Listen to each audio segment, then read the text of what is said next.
नमस्कार जन उत्तराखंड में आप सभी का स्वागत है। मैं हूं आपके साथ स्फूर्ति सिंह। खबरों की शुरुआत करेंगे, लेकिन उससे पहले एक नजर हेडलाइंस पर। केंद्रीय मंत्री वीके सिंह ने सीएम धामी से की शिष्टाचार भेंट। सामयिक विषयों पर की चर्चा। सीएम हाउस में हुई मुलाकात।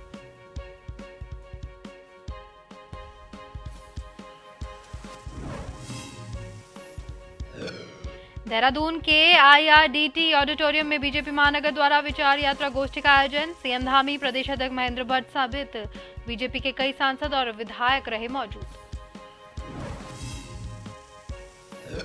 सीएम धामी के अवैध मजार के बयान पर राजनीति हलचल। संत समाज पर फैसले से गदगद। सांसद साक्षी महाराज ने फैसले का किया स्वागत।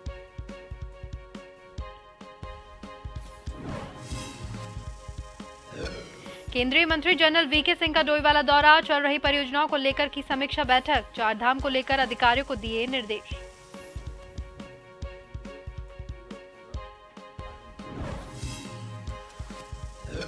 और फर्जी बीएमएस डॉक्टर मामले में पुलिस ने कोर्ट में पेश की चार्जशीट। 500 पन्नों की चार्जशीट में सभी 19 आरोपियों पर है अलग अलग चार्ज और भी कई फर्जी डिग्री वाले डॉक्टर रडार पर।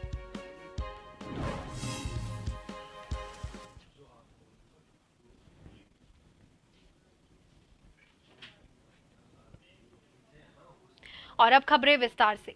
मुख्यमंत्री पुष्कर सिंह धामी से रविवार को मुख्यमंत्री आवास स्थित मुख्यमंत्री कैंप कार्यालय में केंद्रीय सड़क परिवहन, राजमार्ग और नागर विमान राज्य मंत्री जनरल वीके सिंह ने शिष्टाचार भेंट की।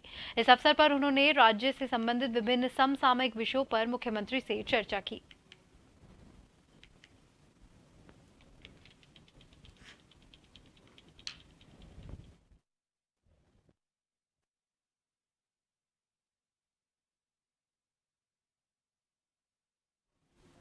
हरिद्वार दौरे पर पहुंचे मुख्यमंत्री पुष्कर सिंह धामी ने हरिद्वार आश्रम में आचार्य महामंडलेश्वर स्वामी अवधेशानंद गिरी से मुलाकात कर आशीर्वाद लिया। मुख्यमंत्री आज परिवार के साथ हरिद्वार पहुंचे थे। संतों से मुलाकात के बाद मुख्यमंत्री ने डाम कोठी गेस्ट हाउस में अधिकारियों के साथ चारधाम यात्रा और हरिद्वार जिले की अन्य योजनाओं को लेकर समीक्षा बैठक की। बैठक में जिला प्रशासन के अधिकारियों समेत सभी विभागीय अधिकारी मौजूद रहे। मुख्यमंत्री ने कहा कि सरकार ने यात्रा के लिए पहले से ही सभी तैयारियां कर ली है, इसलिए यात्रा शुरू होने से पहले 11 लाख से ज्यादा यात्री रजिस्ट्रेशन करा चुके हैं। वहीं मुख्यमंत्री पुष्कर सिंह धामी ने जोशीमठ को भी यात्रा के लिए पूरी तरह से सुरक्षित बताया।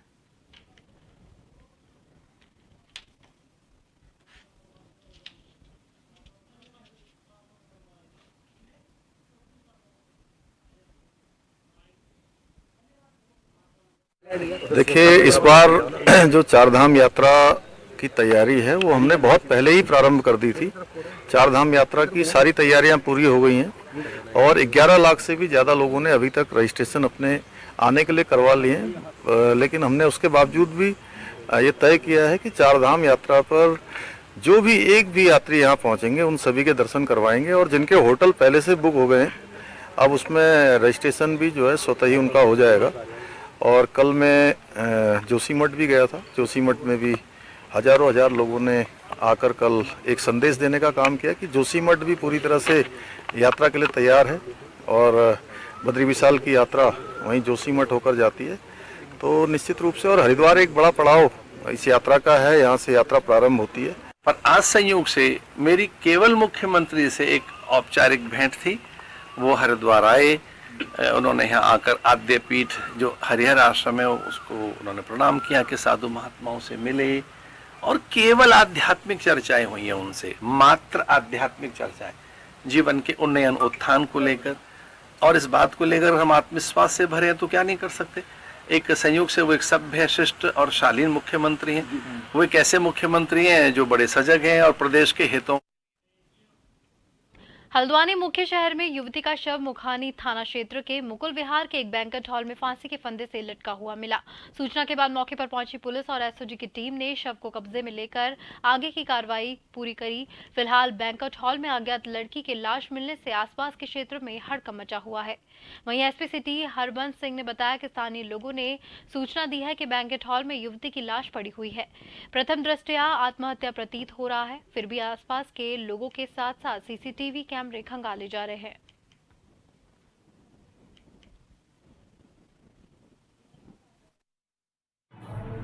मुखानी थाना क्षेत्र के एक वेडिंग पॉइंट में एक 24 वर्षीय महिला द्वारा सुसाइड किया गया है, जो अपने परिवार वालों से उस विवाद के कारण वो कल शाम से चली गई थी। और उसके जब उसकी गुमशुदगी दर्ज की गई तो उसकी सर्च की जा रही थी।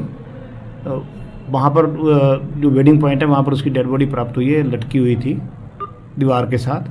तो उसमें सीसीटीवी फुटेज चेक की गई। सीसीटीवी फुटेज में ये बात की पुष्टि हुई है कि अकेली चलते हुए वो जहाँ पर उसने सुसाइड किया है उस कैमरे की रीच वहाँ तक है, वो अकेली गई है वहाँ पर। और ये आत्महत्या का मामला है।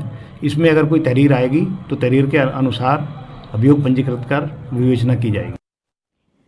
पिरान कलियर में एनएच की मनमानी के चलते ग्रामीणों ने कई बार आला अधिकारियों को लिखित में शिकायत दे चुके हैं, लेकिन कोई भी ग्रामीणों की सुनने को तैयार नहीं है, जिसको लेकर मोहम्मदपुर पांडा के ग्रामीणों ने अधिकारी और सरकार के खिलाफ अनिश्चितकालीन धरना प्रदर्शन किया, जिसमें आज राष्ट्रीय अध्यक्ष विकास सैनी भी पहुंचे, जहां पर उन्होंने उनकी समस्याओं को सुना और जल्द से जल्द उनकी समस्याओं को लेकर एनएच के अधिकारी से मिलकर वार्ता करेंगे। ग्रामीणों द्वारा बताया गया कि एनएच के द्वारा एक्सप्रेस मार्ग पर के दोनों और सालिया गांव के पिरान कलियर तक सर्विस लेन के निर्माण की मांग और एक्सप्रेस निर्माण से किसानों को होने वाले जल भराव की समस्या भी, साथ ही एक्सप्रेस निर्माण में ग्रामीणों की सिंचाई पाइपलाइन जो उखाड़ दी गई है उसका मुआवजा किसानों को नहीं दिया गया। किसानों को मुआवजा देने की मांग की गई है।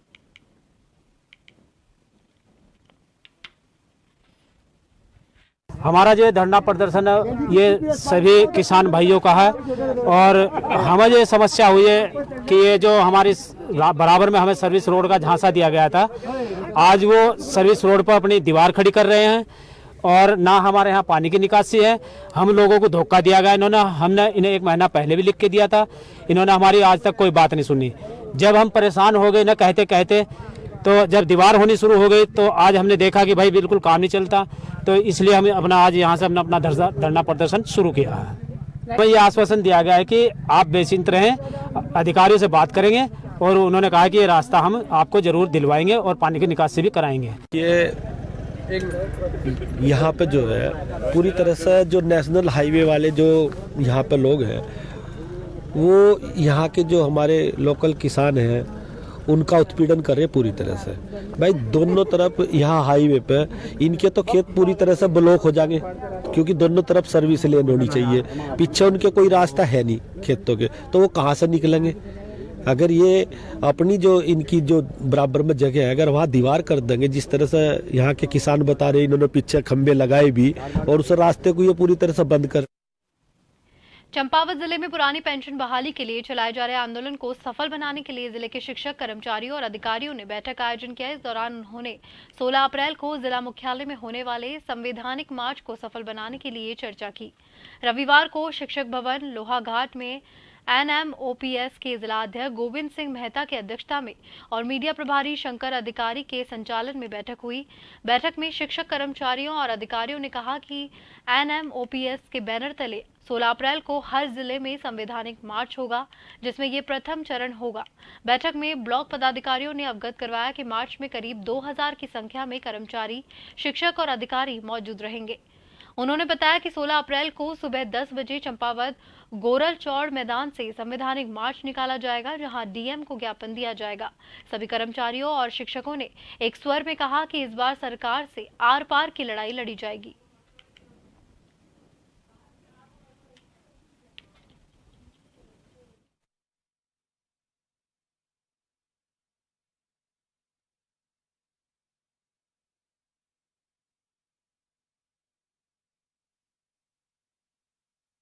सर, जो आज हमारी बैठक हो रही है, ये हमारे आगामी 16 अप्रैल 2023 को जिला मुख्यालय चंपावत में पेंशन संवैधानिक मार्च को निकालने के बारे में विभिन्न संगठनों के पदाधिकारियों की और NMOPS की जिला कार्यकारिणी की बैठक की जा रही है, जिसमें हमारे विभिन्न संगठनों से जो जिले के संगठन हैं, सभी संगठनों के पदाधिकारी यहाँ आए हुए हैं।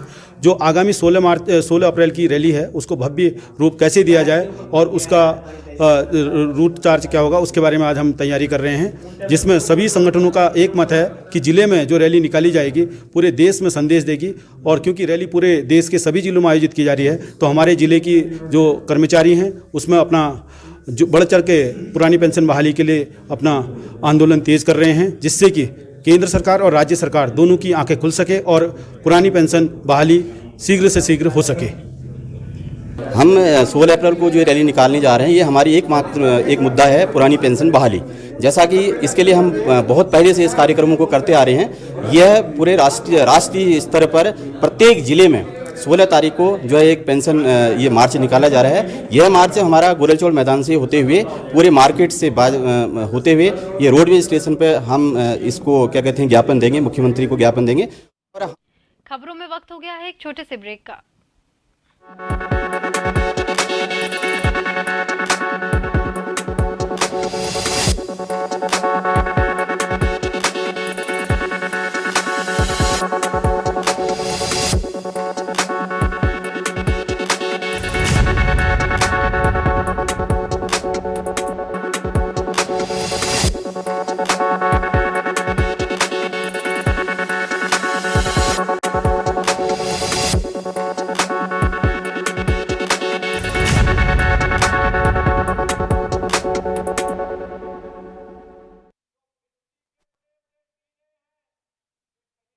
अगली खबर की ओर।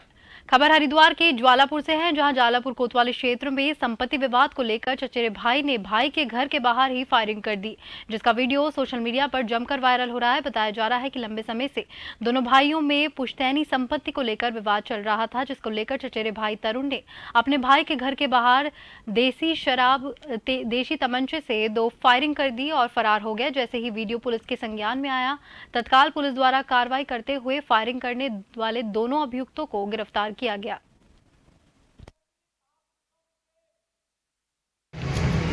ये कल सुबह एक फायरिंग हुई थी और उसका वीडियो वायरल हुआ। जब सीसीटीवी फुटेज और अन्य माध्यम से जब चेक किया गया तो वो तरुण केवड़िया नाम का और राहुल नाम के 2 प्रकाश में आए और तरुण केवड़िया और उसके चाचा का अपना पारिवारिक विवाद चल रहा था। उस विवाद के चलते ही उनके घर के सामने वो फायरिंग किया था, जिसमें 504, 506 और आर्म्स एक्ट में एक तहरीर आई थी, जिसमें मुकदमा दर्ज करके आगे की कार्रवाई की जा रही है। क्या सर कोई तमंचा बरामद? दोनों 2 तमंचे बरामद हुए हैं। और चंपावत जिले के पाटी ब्लॉक के विशारी गांव में पिछले 27 वर्ष से लापता चल रहे 44 वर्षीय युवक का शव 12 दिन के बाद शनिवार शाम क्षेत्र की कौरा नदी से मिला।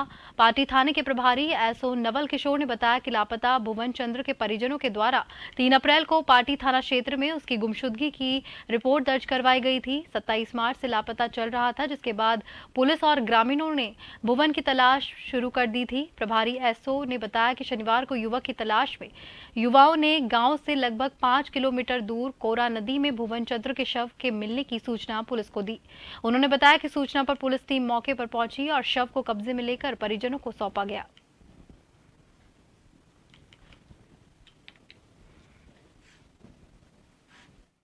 ये थाना पाटी में दिनांक 27 मार्च को बिसारी गांव के एक भुवन चंद गेतुड़ी थे जो गुम हो गए थे। उनके परिजनों ने थाना पाटी में गुमशुदगी दर्ज करवाई थी, तो उसकी पुलिस और गांव वालों द्वारा काफी खोजबीन की गई। तो उसमें पता चला कि एक ड्राइवर उन्हें छोड़ा गांव में छोड़ के आया। उसके बाद सुराग मिलने के पर पता चला कि थोड़ा मानसिक रूप से कमजोर था।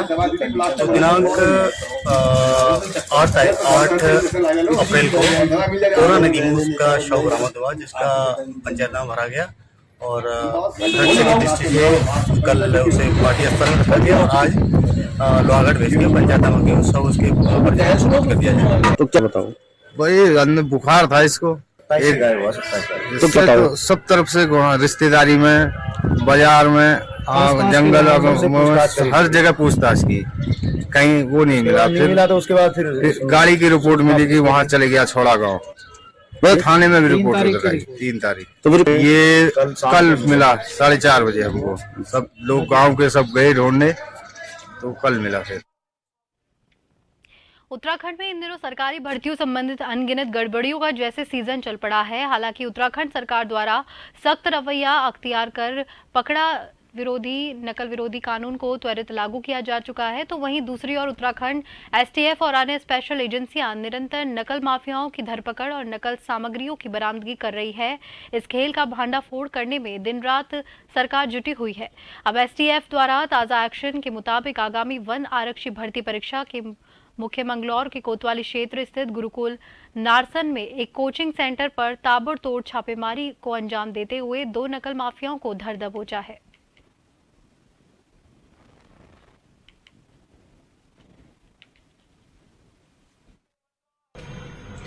माननीय मुख्यमंत्री जी द्वारा लगातार निर्देश दिए जा रहे हैं कि जो भी नकल माफिया हैं उन पर सख्त से सख्त कार्रवाई की जाए और इसी क्रम में उत्तराखंड में एक सख्त नकल विरोधी कानून भी बनाया गया है और इसमें आयोग के द्वारा जो भी परीक्षाएं की जाती हैं उनमें लगातार पुलिस के द्वारा सतर्क दृष्टि रखी जाती है। इसी क्रम में एक सूचना एसटीएफ की टीम को प्राप्त हुई थी कि जो रविवार को 9 अप्रैल को वन आरक्षी की परीक्षा होने वाली है उसमें कुछ लोग हैं जो कि इसमें नकल कराने का षड्यंत्र रच रहे हैं।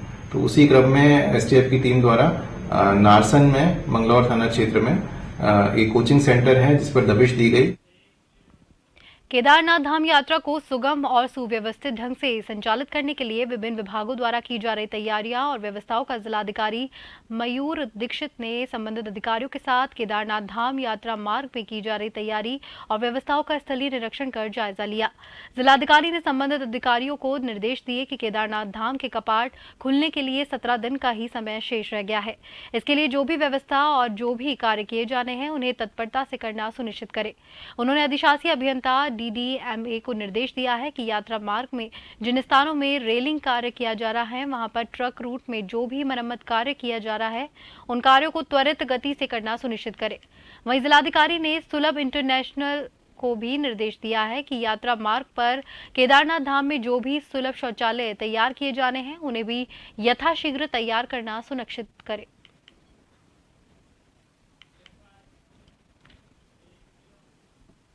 देश की सीमाओं से लगी सड़क को स्थिति को लेकर भारत सरकार में सड़क परिवहन और राष्ट्रीय राजमार्ग और नागरिक उड्डयन राज्य मंत्री जनरल VK सिंह ने डोईवाला के लाल तप्पड़ में स्थित मुख्य अभियंता परियोजना शिवालिक के मुख्यालय में अपर महानिदेशक सीमा सड़क के कार्य क्षेत्र की परियोजनाओं के अंतर्गत चल रहे कार्य की समीक्षा बैठक की।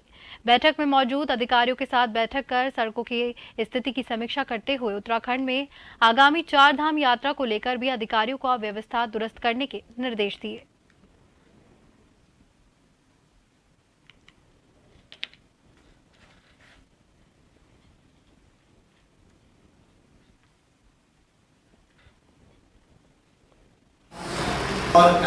बाईपास इसीलिए हम चाह रहे थे ताकि भारी ट्रैफिक जोशीमठ के ऊपर शहर की तरफ ना जाए और उसके लिए भी हम प्रयास कर रहे हैं कि जल्दी बन जाए तो भारी ट्रैफिक जाएगा नहीं, हल्का ट्रैफिक चलता रहेगा तो कोई ज़्यादा दिक्कत होनी नहीं चाहिए। वैसे भी सरकार की तरफ से कई इसके ऊपर विश्लेषण चल रहे हैं।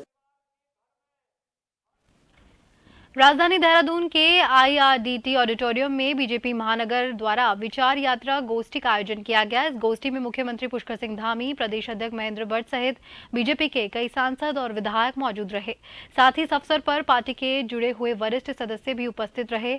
मुख्यमंत्री पुष्कर सिंह धामी ने इन वरिष्ठ सदस्यों को सम्मानित किया। इस अवसर पर मुख्यमंत्री ने अपने संबोधन में कहा कि आज हम जहां खड़े हैं वो इस वरिष्ठ कार्यकर्ताओं की मेहनत का फल है। आज इन्हीं की मेहनत की बदौलत भारतीय जनता पार्टी विश्व की सबसे बड़ी पार्टी के रूप में स्थापित हुई है।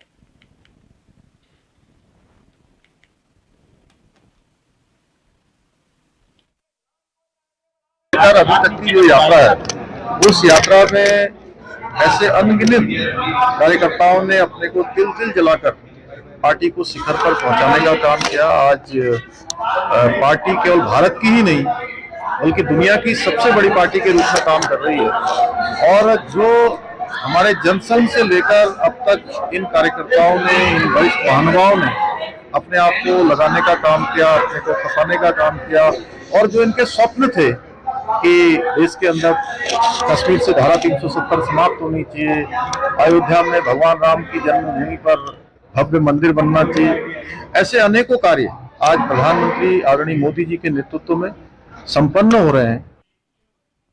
वन आरक्षी भर्ती परीक्षा से पहले नकल के रैकेट का पर्दाफाश। मामले में 2 गिरफ्तार 3 अभ्यर्थियों के नाम भी सामने आ गए हैं।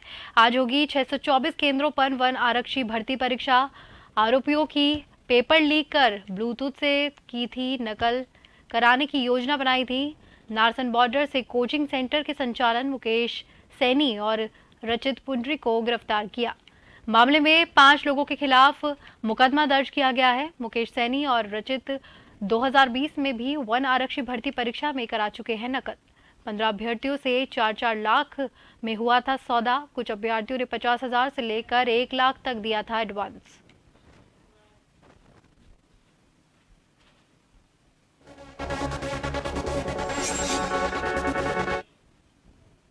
पर्यटन नगरी मसूरी में लगने वाला जाम से निजात पाने के लिए जो मसूरी के समीप टनल बनाई जानी है, उस टनल के शिलान्यास और डीपीआर को लेकर मसूरी के विधायक और सरकार के कैबिनेट मंत्री गणेश जोशी ने केंद्रीय मंत्री नितिन गडकरी से मुलाकात की और टनल की डीपीआर और मसूरी बाईपास सड़क को चौड़ीकरण करने की मांग की।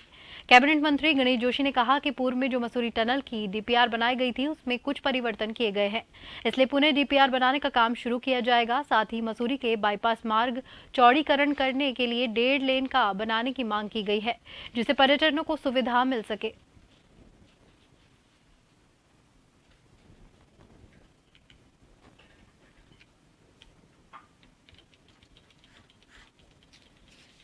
उसको थोड़ा निकालना थोड़ा सा। देखिए, मैं जब दिल्ली के प्रवास के दौरान कई केंद्रीय मंत्रियों से मिला, नितिन गडकरी से मैंने अनुरोध किया है कि मसूरी का एक बहुत बड़ी समस्या जो बॉटलनेक है लाइब्रेरी, उसके निदान के लिए हमारी एक टनल सैंक्शन हुई थी। और क्योंकि उसका डीपीआर बार बार चेंज हो रहा है कि लोगों का 32 को कहीं और डाइवर्ट किया जाए, मार्च में उसका शिलान्यास होना था, लेकिन डीपीआर फिर चेंज होने के कारण उसमें देरी हो रही है। तो मैंने आपसे अनुरोध किया, तो उन्होंने मुझे आश्वस्त किया है कि किसी भी कंडीशन में हम जून तक इसका डीपीआर फिर दोबारा करके इसका शिलान्यास। देहरादून पुलिस ने फर्जी बीएमएस डॉक्टर मामले की चार्जशीट कोर्ट में भेज दी है। जल्दी मामले में ट्रायल शुरू होगा। पूरे मामले में पुलिस ने 19 आरोपियों की चार्जशीट को भेज दिया है कोर्ट में, जिसमें 14 फर्जी डॉक्टर, फर्जी भारतीय चिकित्सा परिषद के कर्मचारी, 2 मुख्य आरोपी और उनके करीब 500 पेजों की चार्जशीट। सभी आरोपियों पर अलग अलग चार्ज बनाकर पुलिस ने कोर्ट में भेजी है। दरअसल लंबे समय से देहरादून में कई बीएमएस डॉक्टर प्रैक्टिस कर रहे थे, जिन्होंने फर्जी डॉक्टर की डिग्री मुजफ्फरनगर के इस्लाम इमलाक से तैयार की थी, जिस पर कार्रवाई करते हुए थाना नेहरू कॉलोनी पुलिस ने 20 आरोपियों को अभी तक अरेस्ट किया है।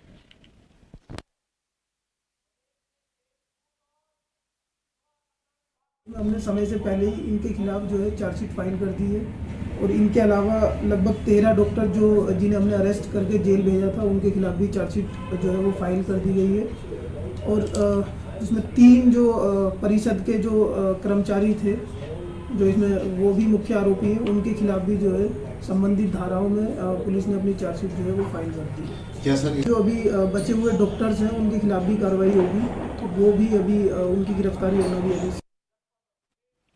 हल्द्वानी जेल में 44 कैदी एचआईवी संक्रमित मिले हैं, जिनमें से एक महिला कैदी भी एचआईवी पॉजिटिव मिली है। इससे जेल प्रशासन में हड़कंप मचा हुआ है। इन सभी कैदियों का हल्द्वानी के सुशीला तिवारी अस्पताल में इलाज चल रहा है। जेल में एचआईवी संक्रमित कैदियों की संख्या लगातार बढ़ती ही जा रही है। चिकित्सकों की माने तो एचआईवी संक्रमित मिले अधिकतर कैदी ड्रग एडिक्टेड है।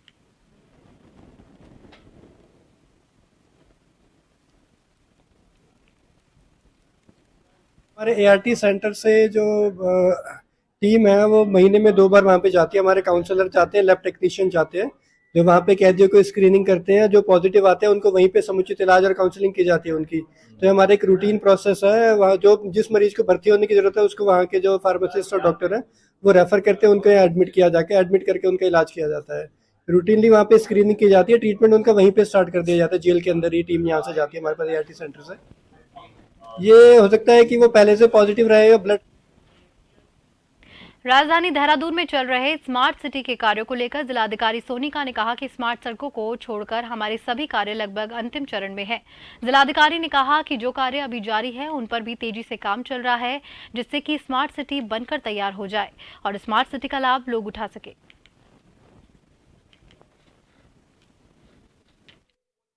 जैसे पहले से ही डिटेल्स सभी के साथ साझा कर रखी है।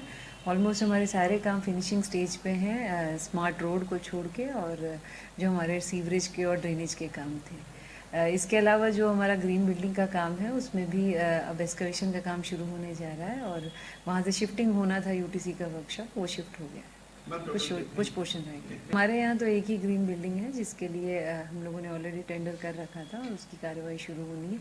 लैंड का इशू था जिसकी वजह से थोड़ा डिले हो गया, लेकिन कोटद्वार क्षेत्र के घमंडपुर इलाके में सरकारी शराब की दुकान खुलने को लेकर स्थानीय जनता का विरोध शुरू हो गया है, जिसके संबंध में आज स्थानीय जनता ने स्थानीय विधायक को ज्ञापन दिया और ज्ञापन में कहा गया कि शराब की सरकारी दुकान आवासीय क्षेत्र में खोली जा रही है, जहां दुकान से 50 मीटर की दूरी पर 2 क्लिनिक, 150 मीटर के दायरे में 2 बैंक, 1 सार्वजनिक पुस्तकालय और 2 पौराणिक धार्मिक मंदिर स्थित है।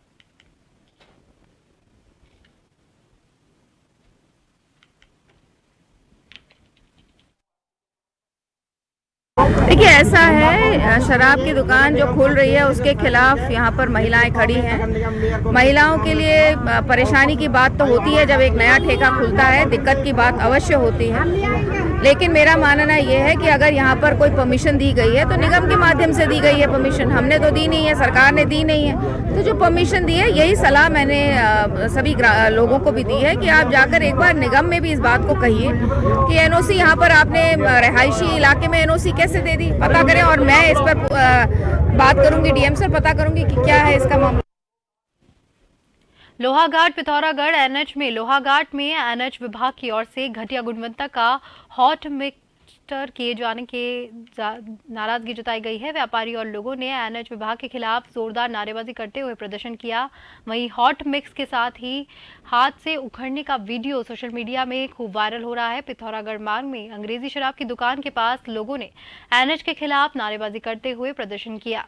उन्होंने कहा कि करीब 2 साल के बाद एनएच ने सड़क पर हॉट मिक्स किया है, लेकिन कई जगह हॉट मिक्स की गुणवत्ता सही नहीं होने पर उखड़ गया है।